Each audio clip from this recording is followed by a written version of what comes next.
Hey guys, Andrew Shrout here in the sideboard. I'm here with Braun-Duin. Hello. Season 1 points leader, and incidentally, GP New Jersey champion. Correct, yeah. A tournament that you won with Jeskai Stoneblade. So, big shocker, you're running it back. I decided to run it back. Surprise, surprise, yeah. All right. So, we'll kind of run through the cards really quickly. Swords of Plowshares, Lightning Bolt, Brainstorm, good cards. Yeah, like I made a slight change, and like I have a 4th Lightning Bolt instead of a 2nd Plow because I'm expecting more combo and control decks in this tournament. So, you know, I made a few little metagame shifts, but for the most part, it's the same shell. Gotcha. Okay. 4 Ponder, 3 Spell Pierce, 2 Pyroblast. These are the same flex slots you used at the GP. Yeah, like I have a 3rd Spell Pierce because, again, I'm expecting a lot of control and combo decks. Okay. And I also have cut a little bit of one of the packages of the deck that basically gave me an extra slot, and I decided to play Spell Pierce, a 3rd Spell Pierce as that card. Okay. And then, of course, 4 Force of Will. Can't leave home without those. Yeah, I mean these are you guys put the 3 best cards of the deck in one slide, so that was professional right there. I wish I could claim that I was not the one that laid these out. But, okay. But yeah, 4 Treasure Cruise. Literally can't leave home without that one. Yes. That's just warping the format right now. It seems like.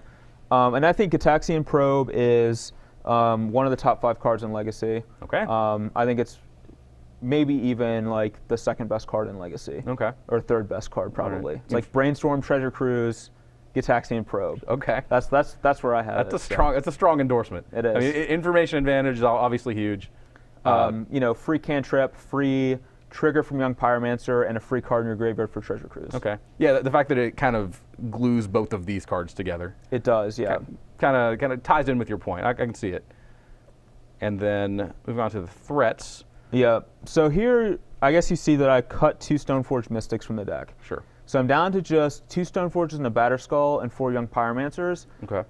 This was actually a last-minute decision.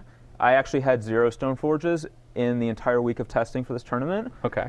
I wanted to try a list that was a much more spell dense. I had 4 Pyromancers and True Names as my only win conditions, and I had like Snapcasters, Dig Through Time, Thought Scours, and things like that. It was performing pretty well, but it was worse against Blue-Red Delver, which is a deck that I'm expecting to be in the metagame. Sure. And I decided I had to go back to playing Stoneforge just to improve that matchup a little bit. Okay. So I added 2 in a Batterskull. Kind of halfway back. Yeah, I went half on the Stoneforges. All right. And then Snapcaster Mage, I guess, is the replacement for half of those Stoneforge Mystics. Right. I decided to keep the Snapcasters because I really enjoyed how they were playing.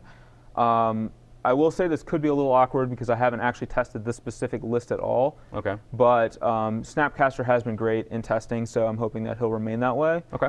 And I also decided to cut the True Name Nemesis for Vendilion Click, mostly as a metagame nod to all the miracles and control decks that I'm expecting to see. Gotcha. All right, and then we have your mana base up on slides. It's a mana base. A lot of fetch lands. 10 fetches, 8 duels. All right. Pretty straightforward. Seems reasonable. You mentioned you're not playing any basics. Right.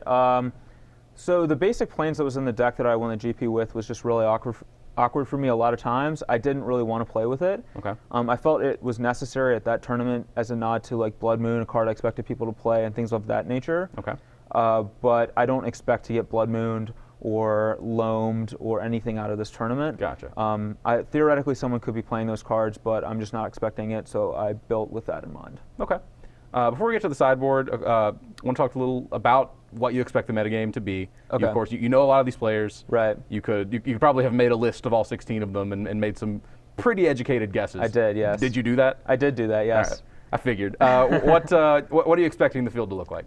So I'm expecting to be a good number of like either Jeskai Stoneblade or Blue-Red Delver players. Okay. I'm expecting that to be like 25, maybe like 33% of the tournament is going to be like people playing those kinds of decks. Okay.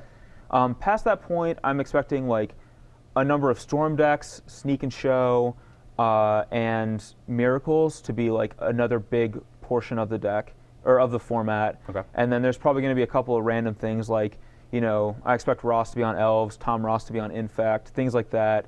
A couple of Misers decks like that, but for the most part, combo decks like Storm and Sneak and Show, Miracles, and then fair decks like Jeskai Stoneblade. There are also a couple people who I put on Bug Delver as well. Okay. So that's basically where I'm at. All right. So sideboard is pretty scattered. There's a lot of one-ofs. Yeah. So basically, we'll just go through each card and you'll kind of pitch it to me and say where you bring it in. Yeah, one of the beautiful things about playing 4 Brainstorm, 4 Ponder, 4 Probe, and 4 Cruise, draw a lot of cards. If there's like one of in your deck and you need it, you can find it. You can find it, yeah. Okay. So Containment Priest is a card that I was really iffy on whether to play 1 or 2 copies, and I ended up just playing 1. This is for Sneak and Show and Elves, primarily. Gotcha. Could also be good against Dredge and things like that, but I'm not expecting a lot of Dredge. Okay. Council's Judgment is basically for True Name Nemesis, but it also doubles as an effective threat against Counterbalance on top. Okay. And then Flusterstorm is almost 100% for Storm, Sneak and Show, or any other combo decks that I face against, like even Infect, I'll bring it in. Gotcha. Surgical is mostly for Storm, but it's also just a good hedge in case someone does come with an unfair deck, like Dredge or something that uses their graveyard. It's also a good hedge if someone brings a Punishing Fire deck, where this deck's really weak to that kind of a strategy. Okay. Another Pyroblast just for the blue decks. Supreme Verdict is for Blue-Red Delver or other Jeskai Stoneblade decks where I like to bring in the card and then try to play a more controlling game and get them with it. Okay. And then Electrickery for Young Pyromancer primarily, but it's also good against Infect and Elves. Sure. And then 4 copies of Meddling Mage because this card is great. 4 of to round things out. Okay. Yeah. This card is just great against so many different decks. Okay. It's fine against Miracles. It's fantastic against all the combo decks, and it's even good against things like Elves and Infect, where you can shut off some of their more powerful cards like Natural Order and Invigorate. All right. Well, this deck. Oh, we're actually not done. No, we're not done. Wait. There's a I was surprised, me too. We have a Wear Tear, which is probably the best Legacy sideboard card, period. All right. But it's one of those cards where you never want too many of them. Sure. So I'm only playing 1, but it's so good against almost everything. And then a single Jit to go with the 2 Stoneforges. Sure. So I didn't want to rely too heavily on Stoneforge Mystic, but I liked Stoneforge Batterskull in the main. And then against decks like Elves or Infect, I have Stoneforge Jit. Gotcha. Yeah. All right. Best sideboard card in Legacy. A lot of strong endorsements in this deck. Too. Yeah. A lot of. I mean, it's a strong deck. So. Sure. Well, and it's a deck that has worked for you before. To the tune of a victory in a 4,000 player GP. Yeah, I feel very confident with the deck. All right. Well, good luck to you tomorrow. Thank you. Stick around. We've got plenty more coverage coming of the Players' Championship here in Roanoke.